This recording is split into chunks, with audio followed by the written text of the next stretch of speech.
Hi, I'm Nicole, a librarian at McAllen Public Library. Food for Thought is here to give you some quarantine, spooky snacks and treat ideas to try for the holiday season. These scary recipes are just one way to safely celebrate at home this year. For a spooky party punch, mix your juices into a large bowl. Fill a food-safe glove 3/4 of the way full with water, tie and freeze it. After frozen, cut the glove off and place it in a large punch bowl. To make Oreo Spiders, you'll need Oreos, pretzel sticks, M&Ms, and frosting. Stick the pretzel sticks in the sides of the Oreos and use the frosting to stick the M&Ms on top. For these eyeball bites, you'll need mozzarella cheese, cherry tomatoes, and basil leaves. Scoop out the cheese from a mozzarella cheese ball with a melon baller. Slice the tomatoes in half and scoop out the flesh.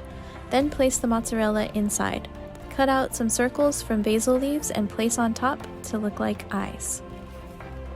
And finally, for hummus with these creepy carrot fingers, you'll need hummus, carrots, and almonds. You can slice the top of the carrot to place the almond fingernails and stick the peeled carrots into hummus. Thanks for watching. Be sure to follow MPL Adults on Facebook and have a safe and spooky Halloween.